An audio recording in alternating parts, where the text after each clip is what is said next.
know, just as quick as we got 4-0, we can be 4-4. Okay. So, you know, we've been down this road of winning a few games here, then losing a losing streak here. So we just taking it, you know, we just pretty mellow about it and just, you know, just taking one game at a time and doing what we can to get a win on Saturday. You say that you've been down this road before. Do you see something different about this group than maybe you've seen in some other places? I think it's a lot of guys who are on the team now that have went down, who had several seasons of win a big game here, lose 3 or 4 games there. You know, just have those 6 and 7 seasons, or, you know, those mediocre seasons, so to speak. So I think, and those guys are doing a great job of keeping us guys who haven't only had one step in here. Yeah. And those guys are doing a great job of keeping us, you know, on the right. You know, just take it easy. You know, this season's not over yet. We had 4 games. So. And that's a different kind of a sense you have about this group. Is that the difference, or is there a difference? No, you say that. It sounds like that's a difference from the past. Yeah, there's a lot of, like I said, there's a lot of older guys on the team now, and they're keeping us on the same thing. But they were the ones who went through that. Yeah, so they know from experience. Cautioning. They know from experience. Don't get too high, Right. You know, that kind of stuff. I mean, right now, the offense is getting a lot of attention about what he's done to us, Sammy. I mean, how do you think the defense has done so far? And are you guys getting the attention, perhaps, that maybe you should have both last year? We're a team, regardless of who's doing what. We're a team. We win as a team, we lose as a team. You know, I'm not going to get into assessing the offense or the defense. That's for the offense, defense coaches and Coach Spinner to do. But we're a team. We win as a team, we lose as a team. So it really doesn't matter to us. Do you like the way you guys are playing right now on defense? That's not my call to make. Like I said, this is for the coaches to do. I just line up on Saturday, make sure everybody else is lined up, and I give it all I got. Kind of a challenge is going into Virginia Tech. You guys have been friends with confidence the first month of the season. It's a pretty big test for you guys. Where it's how hostile that's going to be. I've heard about it. I haven't been to Virginia Tech. I've heard this is a pretty hostile place, but at the end of the day, the game still has to be played. You know, so that's it in a nutshell. You have played in some other hostile environments, so is that something where you can sort of impart some wisdom on some of these freshmen that haven't? Well, for defense standpoint, it's not going to be hostile because their offense is going to be it's just going to be quiet. For guys on the offense side, I mean, I probably could give them a little bit of advice here and there, but for the most part, from a defense standpoint, it's not going to really affect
lot of noise on game day, so a lot of stuff gets, kind of How important is that? Just, how important is I mean, communication. There's gonna be a lot of noise. Yeah, I mean, there's mistakes in every game. There's a lot of stuff that's not clear in every game. But when you get guys when everybody's on the same page, doing the same thing the same way, you can be hard to beat. That's any team. So what you're saying is, even though you're the one calling the plays and lining everybody up, you can't be held responsible for whether or not they know how to do their jobs. Absolutely. Well, we do the same offensive formation they line up in on Saturday. We've seen that formation probably 60 times in practice. So everybody know when they line up in this formation with this call, we do this and do that. So communication goes so far when you're in the game because of the noise and all the extra stuff that goes on in the game. So when guys see the formation, they know what they're supposed to do. My job is to basically reiterate what has already been taught, the signal that's been called.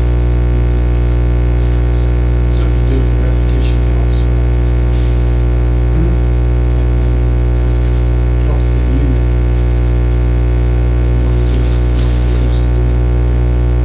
Absolutely. We've seen some of that. Well, this is the first time all year we line up against a high protein. The first two games was a spread formation, so a lot of the calls that we had on Saturday were the same calls we had against Auburn, North Truman, North Waffle. Is it fair to say it's easier? With the I formation. The results are going to be. If a team line up in the I formation, are the results going to be easy?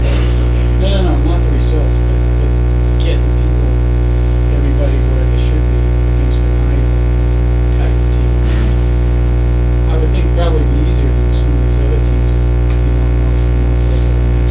Well, that's confusion. People can do some crazy stuff about the I formation just as well as spread. So, like I said, it just goes back to repetition. And our coaches do a great job of letting us see everything that the offense may, that a particular team may try to throw at us on game day. From what you've seen with Lockdown, Virginia Tech, particular stands out to you? I'm sure exactly. They're a very good football team. They got some great players. The quarterback is a very good player. The running back, he's a very good running back. They're going to come and play. They're going to get their very best. We expect nothing less than their very best.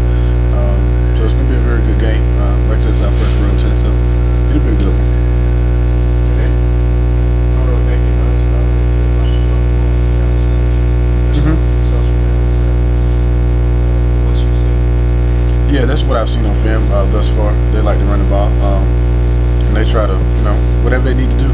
Whether if we go in there and we just stop the run, they'll probably try to pass a little